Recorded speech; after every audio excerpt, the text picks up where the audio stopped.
Kalau kita berdiri sama-sama selawat, boleh ya, insyaAllah ya. Inna Allah wa malaikatahu yusalluna ala nabi ya ayyuhalladzina amanu sallu alaihi wa sallimu taslima. Sallallahu ala Muhammad sallallahu alaihi wa sallam. Sallallahu ala Muhammad sallallahu alaihi wasallam. Ya Nabi salam alaika, ya Rasul salam alaika, ya Habibi salam alaika. Salawatullah alaika. Sallallahu ala Muhammad sallallahu alaihi wasallam. Sallallahu ala Muhammad sallallahu alaihi wasallam. أشرق البدر علينا فاختفت منه النور مثل حسنك ما رأينا قد يا وجه السرور. صلى الله على محمد صلى الله عليه وسلم. صلى الله على محمد صلى الله عليه وسلم. أنت شمس أنت بدر أنت نور فوق نوري أنت إكسير وغالي أنت إصباح السرور. صلى الله على محمد صلى الله عليه وسلم. صلى الله على محمد صلى الله عليه وسلم. يا حبيبي يا محمد يا عروس الخفقين يا مؤيد يا ممجد يا إمام القبلتين. صلى الله على محمد صلى الله عليه وسلم. صلى الله على محمد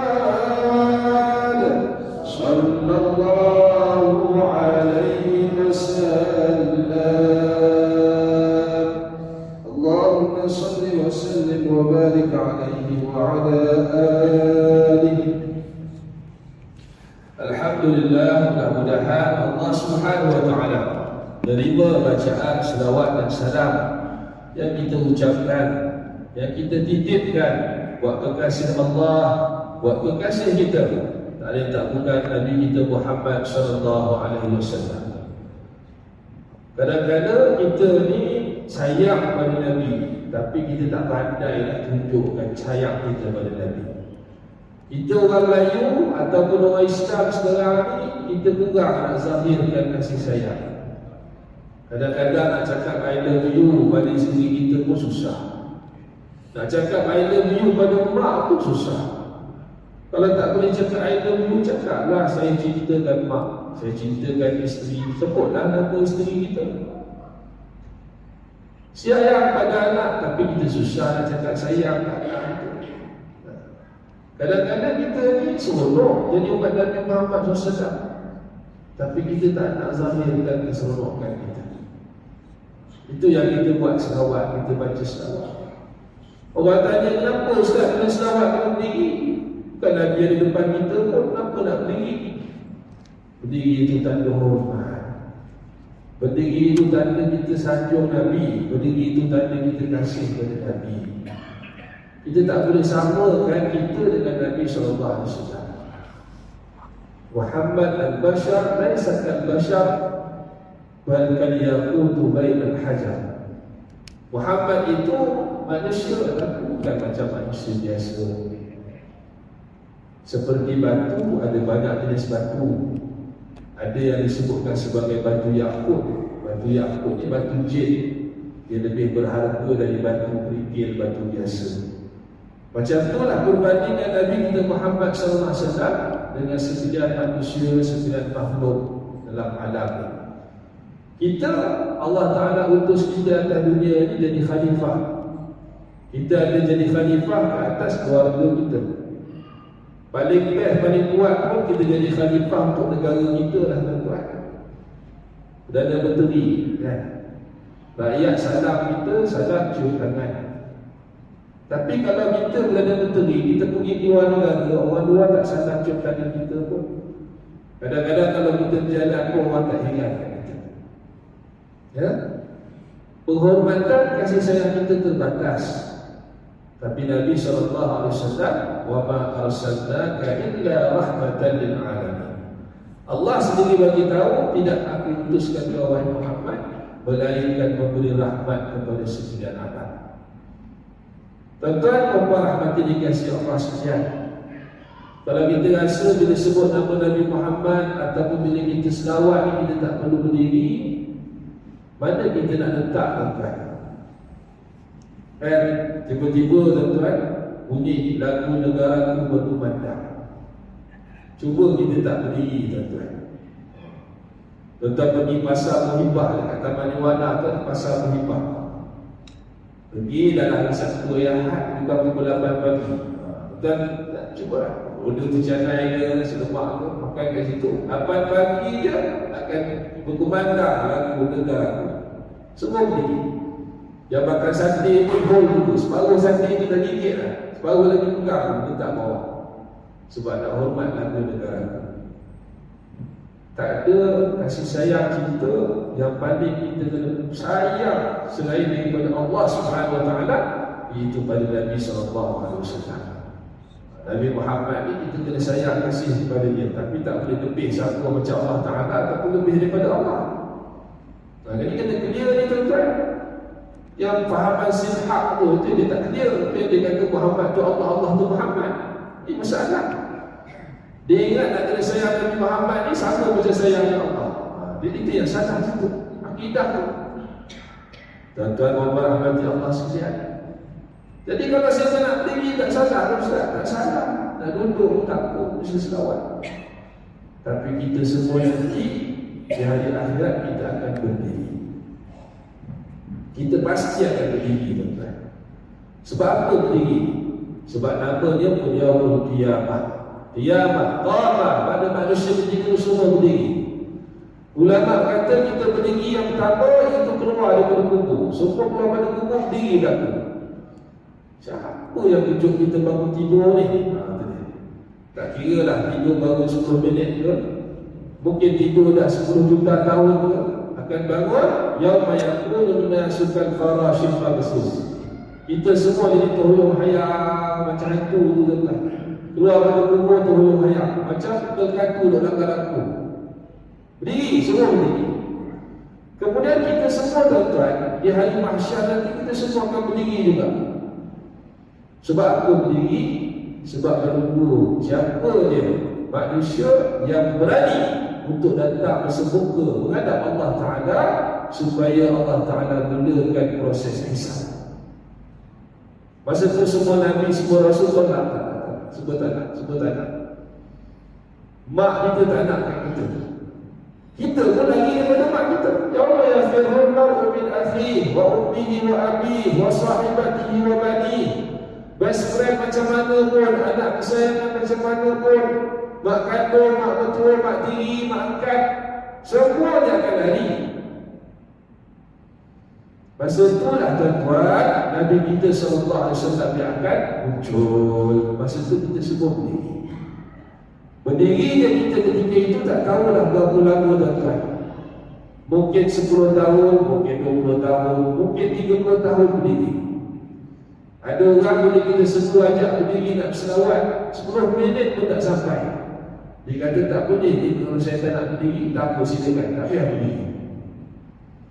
Kita berdiri hari ini sebab kita hormat pada Nabi, kasih kepada Nabi, supaya mudah-mudahan asbab hormat kasih kita kepada Nabi masih hidup dekat dunia ini, Allah pendekkan masa berdiri kita di hari akhirat kelak.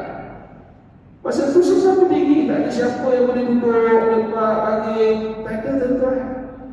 Sebab masa tu penuh semua sampai keting, penuh semua sampai pinggang, penuh sampai pusat, sampai hidung, penuh ada manusia tertenang dalam penuhnya tuan-tuan. Antara manusia yang panjang tekuknya pada hari mahsyar itu Bilal ataupun muazzin. Ini kelebihan muazzin yang disebutkan oleh Nabi SAW. Dulu muazzin masih hidup dekat dunia, bila dia bang tak ada siapa pun tahu siapa yang bang. Orang kenal imam, orang tak kenal Bilal, orang tak kenal muazzin. Nabi sebut antara manusia di syafaat dengan pekerjaannya ketika hidup dekat dunia, iaitu muazzin. Tekuknya panjang. Orang semua kenal, oh tekuk panjang ni, inilah muazzin, inilah Bilal masih indah dulu. Tuan-tuan berahmati Allah sekalian. Masa itulah Nabi SAW akan datang, ha ana, aku ni dia, Nabi kata. Semua manusia ketika itu tak berani. Bila Allah Ta'ala tanya, limanil mulkul yaum, limanil mulkul yaum, siapa raja hari ini, siapa raja hari ini, tak ada seorang pun berani nak mengaku.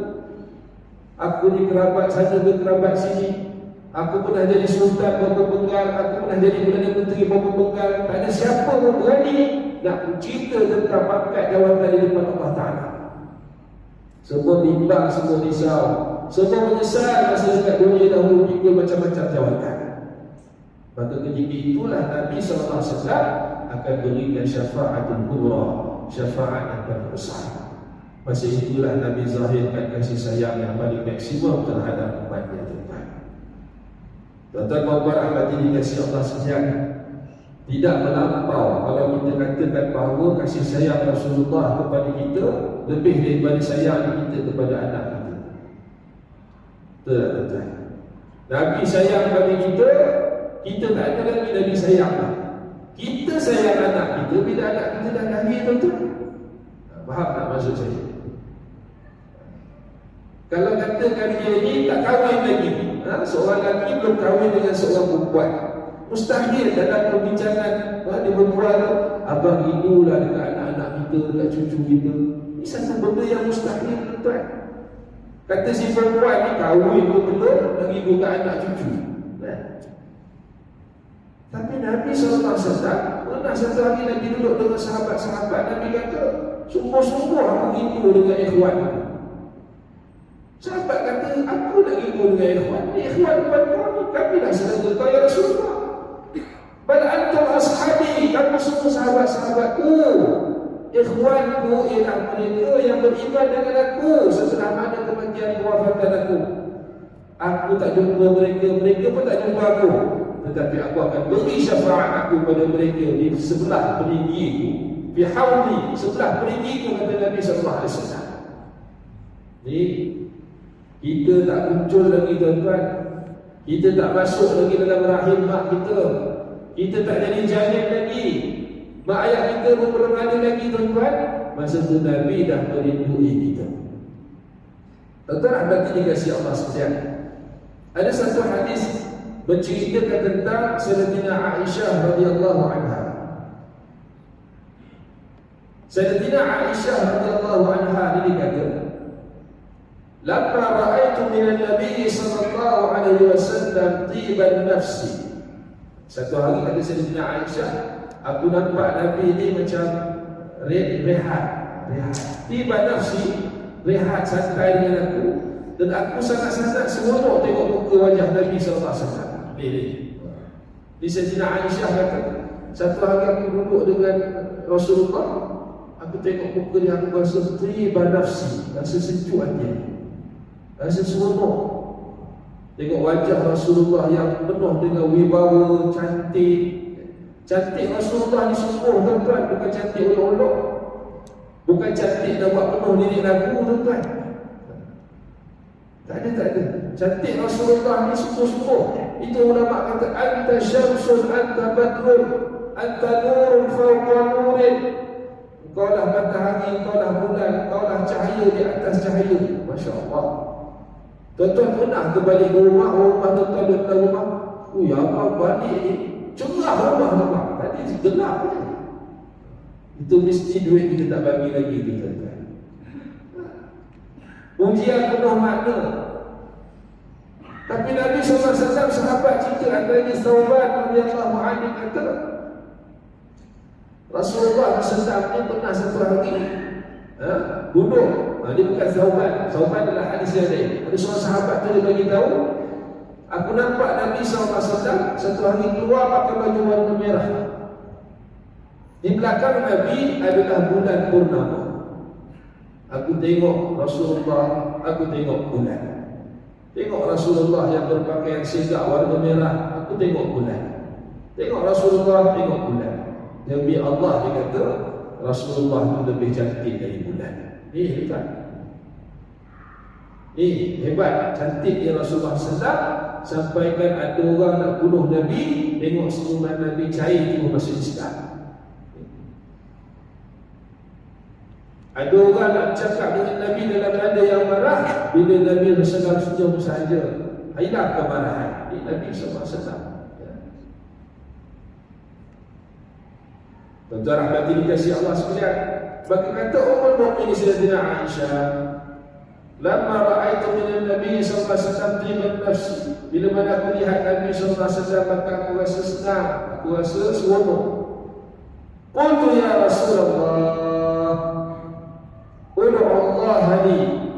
Maka kata Sayyidatina Aisyah, ya Rasulullah, doakan aku. Mana tengah santai-santai suami isteri ni, Sayyidina Aisyah kata, ya Rasulullah, tolong doakan saya. Qala, maka berkatalah Rasulullah SAW, Allahumma ighfir li Aisyata ma taqaddama min dhanbiha wa ma ta'akhkhara wa ma asrarna wa ma a'lanta. Nabi sedang doa, ya Allah, ampunilah dosa Sayyidatina Aisyah, ampunilah dosa Aisyah, ma taqaddama min dhanbiha, dosa-dosa dia lepas, wa ma ta'akhkhar, dosa-dosa dia kemudian, dosa-dosa dia akan datang, wa ma asrarta, begitu juga dosa-dosa yang tersembunyi, wa ma a'lanta, begitu juga dosa-dosa yang terang-terang. Fadhahikat Aisyatu hatta saqata ra'suha fi hijri Rasulullah sallallahu alaihi wasallam. Betul. Bila Nabi dah doa macam tu supaya Aisyah diampunkan dosanya oleh Allah Subhanahu wa taala, Aisyah ni fadhahikat, gelak dia tuan. Gelak dia. Sampaikan dia punya gelak tu sehingga dia letakkan kepalanya di atas paha Rasulullah sallallahu alaihi wasallam. Kita dapat tahu macam mana akrabnya, bagaimana body contact yang ada, body contact, body language yang ada di antara suami itu Rasulullah dengan isterinya Sayyidatina Aisyah radhiyallahu anha. Cakap pun dekat-dekat, bukan cakap jauh-jauh. Kita cakap jauh-jauh, pada muka tidak, senyum tidak, apa tidak. Kadang-kadang lebih parah lagi suami isteri sekarang tak cakap pun, semua WhatsApp dia tetap. WhatsApp. Abang balik kan nak makan, si suami pun bagi macam mana? Dia bagi yang ini je. Dia bagi gambar ni je cukup. Itu tadi nak makan dah.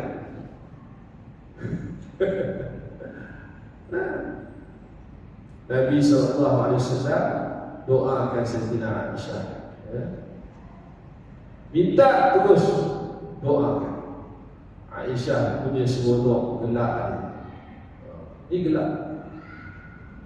Gelak ni maknanya keluar suara. Gelak ni maknanya mulut sengih. Seronok, sejuk tuan-tuan.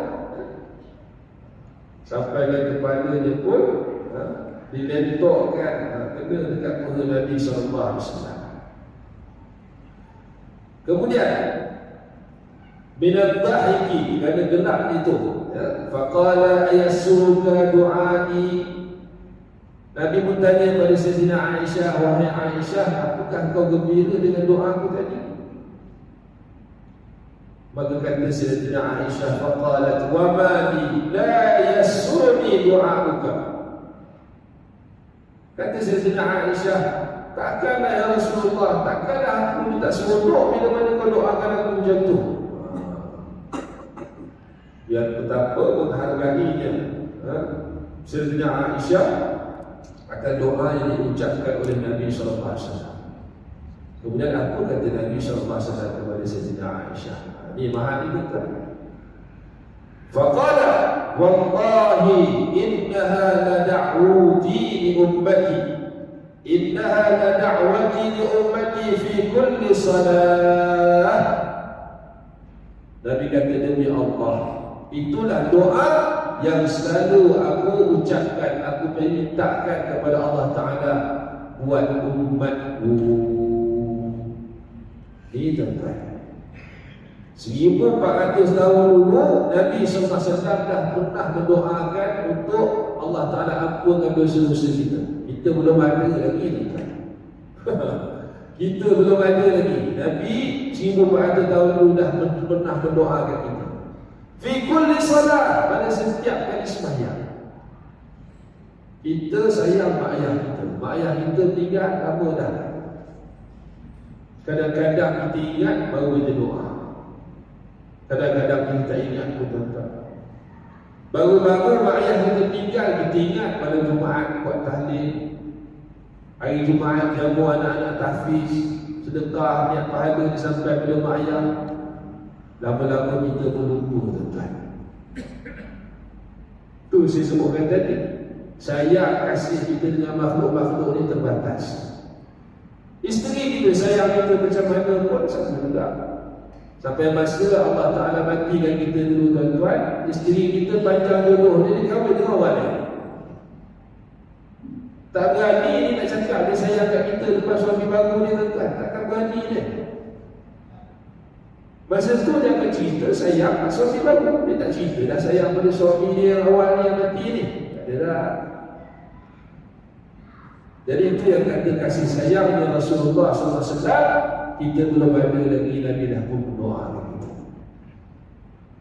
Di setiap kali sembahyang. Tapi kita saja tuan-tuan, berapa kali yang kita mendoakan Nabi SAW? Berapa kali kita berselawat kepada Nabi SAW? Apakah kita nak tunggu hari Jumaat baru aja nak selawat? Hari ini berapa ribu kali dah selawat kita buat Nabi SAW? Hari ini berapa kali dah kita istighfar untuk diri kita tuan-tuan? Tuan-tuan boleh tengok dalam surah At-Taubah surah 10. Allah Ta'ala berfirman, A'udhu billahi minasyaitanir rajim. Istaghfir lahum aw la tastaghfir lahum. In tastaghfir lahum 70 marrah falan yaghfir Allah lahum. Dzalika bi annahum kafaru billahi wa rasulihi wallahu la yahdi al-qawmal fasiqin.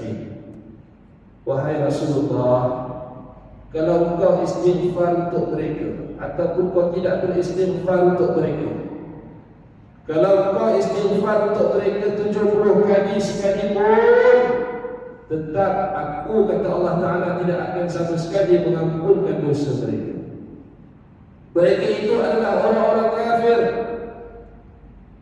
Mereka kufur terhadap Allah dan Rasulnya. Dan sesungguhnya Allah Ta'ala tidak memberikan hidayah kepada orang-orang yang fasik. Tahu tak tuan-tuan ayat itu turun untuk siapa? Ketua munafik Abdullah bin Ubay bin Salul. Ketika mana di hari-hari akhirnya Abdullah bin Ubay kata munafik ini nak mati dah tuan-tuan. Anaknya yang namanya Abdullah juga datang jumpa pun Nabi SAW. Anak Abdullah bin Ubay bin Salul ni orang mukmin, sahabat Nabi. Dia tanya kepada Nabi, ya Rasulullah, bagi aku jubah. Bagi aku jubah engkau ya Rasulullah. Rasulullah tanya nak buat apa? Aku nak ambil jubah engkau untuk aku pakaikan kepada ayahku. Biar dia mati, dikapankan dengan jubah yang pernah dipakai oleh engkau ya Rasulullah. Ni, ada ketua munafik yang teruk musuh dengan Nabi SAW. Agak-agak tuan Nabi bagi ke tak bagi jubah? Nabi bagi jubah tuan. Nabi bagi jubah. Sampai ke sahabat-sahabat semua untuk kau kepala dia tengok. Ya Rasulullah, Sayyidina Umar sampai jumpa Rasulullah, ya Rasulullah, ni ketua munafik ni, musuh Allah, musuh Rasul. Tapi Nabi ikram anak ketua munafik. Nabi muliakan anak ketua munafik yang merupakan sahabat baginda. Nabi buka jubah bagi. Maka Abdullah bin Ubay bin Salul antara orang kafir yang dikebumikan dengan pakaian Rasulullah SAW. Tak cukup dengan itu Nabi pergi sembahyang jenazah. Tak cukup dengan itu Nabi istighfar, minta ampun bagi dosa Abdullah bin Ubay bin Salul ni. Ketua munafik Abdullah bin Ubay bin Salul ni apa yang tak buat dengan Nabi SAW?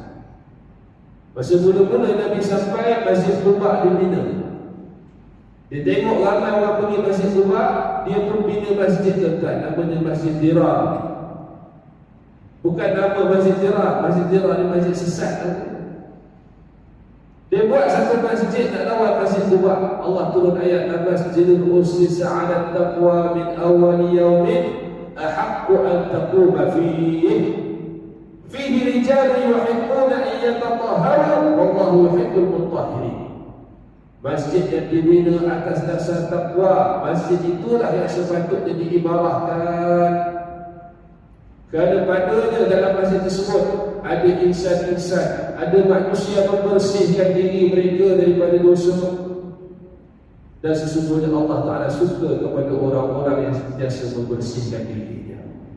Maka Masjid Quba pun diibarahkanlah tuan-tuan. Nabi sembahyang di Masjid Quba, sahabat-sahabat sembahyang di Masjid Quba. Akhirnya Masjid Dirar tersebut terbengkalai tuan-tuan. Masjidnya ada, binaannya ada, AJK-nya pun silap-silap ada tuan-tuan. Tapi tak ada apa program yang dibuat dalam masjid tersebut. Akhirnya Nabi arahkan supaya masjid itu diruntuhkan, tanpa ada dijadikan sebagai tempat pembuangan sampah tuan-tuan. Jadi nak cerita, kalau masjid tidak dibina dengan atas dasar takwa, masjid dibina kerana tujuan untuk kumpulkan menjaga wang semata-mata tanpa nak beri balik kepada masyarakat, alhamdulillah, mungkin masjid tersebut tujuannya nak melawan dengan masjid-masjid yang lain, maka masjid tersebutlah didapat manfaat ataupun mudarat seperti masjid Dirar. Rahmati dikasihi Allah sekalian. Banyak lagi tuan-tuan, 300 lebih tentera-tentera yang asalnya nak perang dengan Nabi dalam peperangan Uhud tarik diri. Sebab apa mereka tarik diri? Abdullah bin Ubay bin Salul, ketua munafik itu. Maknanya salah dan dosa Abdullah bin Ubay bin Salul terhadap Nabi SAW sangat banyak. Untuk itu Nabi istighfar supaya Allah Ta'ala ampunkan dosa Abdullah bin Ubay bin Salul. Berapa kali Nabi istighfar? In tastaghfir lahum 70 marrah. Kalau engkau wahai Rasulullah istighfarkan untuk dia selagi 70 kali sekalipun, tetap aku tidak akan ampunkan dosanya. Tuan-tuan cuba bayangkan, kalau ketua munafik pun Nabi istighfarkan mudah-mudahan ampunkan dosa dia sampai 70 kali. Ini kan pula kita umat Nabi Muhammad SAW yang rajin berselawat kepada Rasulullah SAW. Situ cukuplah tuan-tuan. Ketua munafik pun 70 kali Nabi istighfarkan tuan-tuan. Ini kan pula kita. Maka kalau kita nak dapat nama kita tersenarai dalam mereka yang akan diberikan syafaat oleh Nabi SAW dengan cara Nabi istighfarkan untuk dosa-dosa kita, kita hari ini dah kena rajin untuk tidak lain tidak bukan berselawat kepada Nabi sallallahu alaihi wasallam. Dan antaranya ialah doa selepas daripada azan. Doa maqam mahmud tu jangan kita tinggal. Kerana Nabi sebut dalam hadis, siapa yang membaca doa tersebut diikuti dengan selawat kepada Nabi sallallahu alaihi wasallam, sama ada selawat pada permulaan ataupun perakhirannya, maka wajibat lahu syafaati, wajib baginya mendapat syafaatku pada hari akhirat. Tuan-tuan dan puan adalah mati lagi dikasihi Allah Subhanahu wa taala sekalian. Maka mudah-mudahan kita yang selalu bila bulan Rabiul Awal selalu kita adakan majlis maulid ataupun kita ni melakukan sunnah-sunnah Nabi dan sebagainya, ini semua adalah manifestasi bukti kecintaan kita kepada Rasulullah sallallahu alaihi wasallam. Allah Taala sebut dalam Al-Quran, a'udzu billahi minasyaitonir rajim. Qul in kana aba'ukum wa abna'ukum wa azwajukum wa 'ashiratukum wa amwalun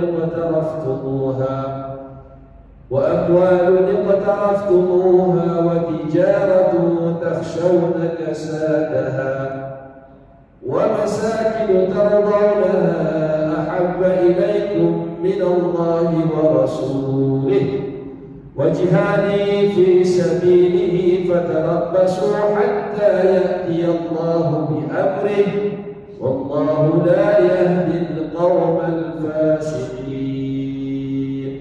Sadaqallahul Azim.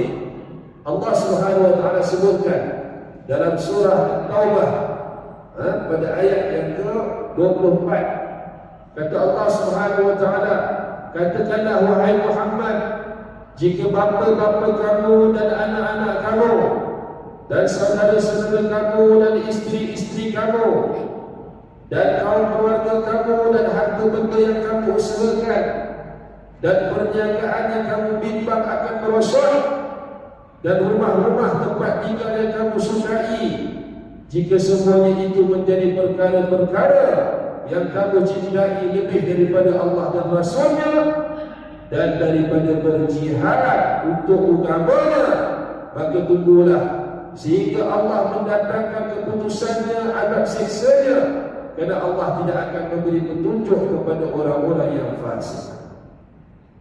3 benda yang Allah Ta'ala sebut dalam ayat ini, tuan-tuan, yang mana kita kena cinta, yang kita kena ikut. Sekalipun kita terhalang dengan bapa kita, mak kita, anak pinak kita, isteri-isteri kita, rumah yang kita sayang, kebun-kebun, bisnes yang kita usahakan. 3 benda ni, bila mana adanya arahan perintah, bila mana sampai seruan, maka kita kena utamakan 3 benda. Yang pertama ialah Allah Subhanahu wa taala. Yang kedua ialah Nabi sallallahu alaihi wasallam. Yang ketiga ialah jihad fi sabilillah. Ini 3, tuan-tuan. Allah Taala panggil kita, kumandangnya azan itu panggilan Allah. Allah panggil kita bila sampai seru untuk kita mengerjakan umrah dan haji. Allah panggil kita dengan cara menjemput kita bila mana kita mati meninggal dunia. Nabi SAW panggil kita macam mana caranya, tuan-tuan? Apabila adanya nafas untuk berselawat kepada baginda sallallahu alaihi wasallam. Apabila diajak kita untuk melakukan perkara perbuatan yang disukai oleh baginda sallallahu alaihi wasallam, jangan kita nafikan, jangan kita tangguhkan, tuan-tuan. Inilah bukti cintanya kita kepada Nabi sallallahu alaihi wasallam. Allah Taala sebut dalam Quran surah Al-A'raf, فَالَّذِينَ آمَنُوا بِهِ وَعَزَّرُوهُ وَنَصَرُوهُ وَاتَّبَعُوا النُّورَ الَّذِي أُنزِلَ مَعَهُ أُولَئِكَ هُمُ الْمُفْلِحُونَ. Dan orang-orang yang beriman dengan baginda sallallahu alaihi wasallam, wa'azzaruhu, akan memuliakan baginda sallallahu alaihi wasallam, wa nasaruhu, akan bantu dakwah Nabi sallallahu alaihi wasallam, wattaba'un nur, akan ikut sunnah-sunnah Nabi sallallahu alaihi wasallam. Ulaika humul muflihun, mereka itulah orang-orang yang berjaya. Kalau kita tengok balik, cek balik, beriman kepada Nabi sallallahu alaihi wasallam, insya-Allah lulus, tidak ada masalah. Tak ada masalah, itu betul ke tak ada masalah? Iman bukan sekadar di mulut, iman bukan sekadar di hati, iman kena praktikkan dengan perbuatan. Wa'azzaruhu, kemudian memuliakan baginda. Macam mana kita selawat pada Nabi SAW cukup. Wa nasaruhu, bantu dakwah Nabi SAW. Macam mana kita? Apakah kita dah mainkan peranan sebagai kuntum khaira ummatin ukhrijat linnas ta'muruna bil ma'ruf wa tanhauna 'anil munkar? Kita sebaik-baik umat yang kerja kita ialah mengajak manusia kepada kebaikan, mencegah manusia daripada kemungkaran. Kita dah buat kerja Nabi. Apakah kita dah tolong dakwah Nabi sallallahu alaihi wasallam? Sambung bahasan sini insya-Allah. Allah فَالَّذِينَ آمَنُوا بِهِ وَعَزَّرُوهُ وَنَصَرُوهُ وَاتَّبَعُوا النُّورَ. Beriman dengan Nabi sallallahu alaihi wasallam, memuliakan baginda Nabi sallallahu alaihi wasallam, ikut cahaya yang dibawa oleh Nabi sallallahu alaihi wasallam. Apakah cahaya yang dibawa oleh Rasulullah, Al-Quran dan Sunnah baginda sallallahu alaihi wasallam? Sunnah Nabi ni banyak tuan-tuan. Kita tak boleh buat semua, jangan kita tinggalkan semua. Ada sunnah daripada segi penampilan, sunnah daripada riak wajah. Ini semua kita tak boleh tiru tuan-tuan. Kulit kita dengan kulit Nabi pun warna tak sama tuan-tuan. Nabi putih merah-merahan. Ya, kita ni tak apa coklat ataupun hitam lenggam-lenggaman. Itu kita tuan-tuan. Hidung kita pendek, hidung Nabi mancung. Janggut kita janggut cari makan, janggut Nabi besar macam sangat tebuan. Ini sebut dalam hadis. Jadi kalau daripada paras wajah memang tak boleh nak tiru Nabi SAW. Ibadat pun tak boleh nak tiru 100% tuan-tuan. Ibadat Nabi solat malamnya sampai bengkak-bengkak kaki. Tapi itu bukan termasuk setiap kali malam Nabi sembahyang bengkak-bengkak kaki. Ada juga kata Sayyidina Aisyah, Nabi SAW sembahyang 2 rakaat dan sembahyang Nabi cukup ringkas. Bila mana Nabi habis selesai sembahyang, Nabi tengok ke arah aku, kata Aisyah. Apabila Nabi nampak aku terjaga, Nabi pun datang untuk duduk bersama dengan aku. Kalau aku duduk bagian tidur, Nabi terus akan sembahyang lagi. Macam tu Nabi SAW cukup mudah tuan-tuan.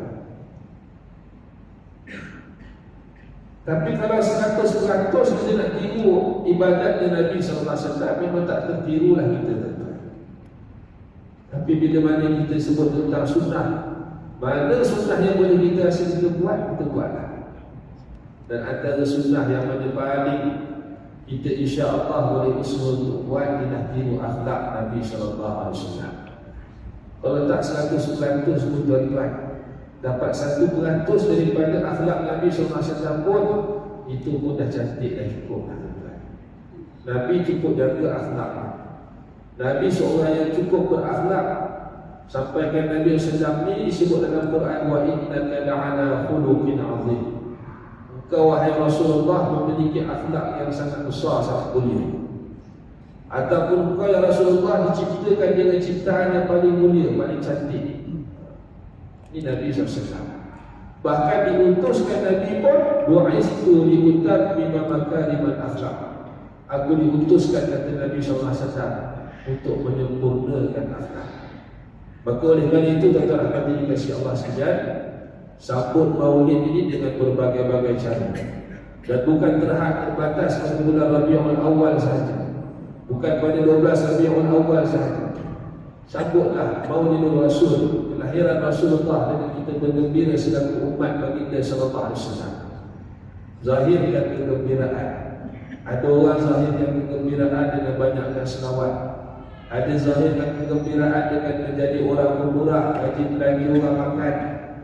Ini pun antara perbuatan akhlak Nabi sallallahu alaihi wasallam. Rajin bersedekah, rajin menyantuni orang fakir miskin. Ini semua akhlak-akhlak baginda sallallahu alaihi wasallam yang mana bila kita buat, insya-Allah kita dah melakukan sunnah, automatik insya-Allah tunjukkan sayang kita kepada Nabi sallallahu alaihi wasallam.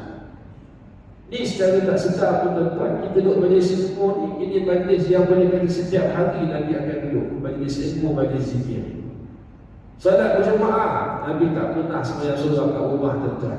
Bahkan di akhir-akhir hayat Nabi SAW pun, Nabi dipapah oleh Sayyidina Bilal bin Rabah dan Sayyidina Ali, dibawa ke masjid untuk menjadi imam dalam salat fardu berjemaah. Cukup-cukup Nabi jaga salat berjemaah. Maka bila kita dah buat benda-benda macam ni tuan-tuan, inilah antara bukti kita cuba untuk melakukan tiru akhlak atau sunnah Nabi SAW. Mudah-mudahan Allah Subhanahu Wa Taala golongkan kita di kalangan umat Nabi SAW yang mendapat keberkatan di dunia dan syafaat baginda pada hari akhirat. Amin ya rabbal alamin.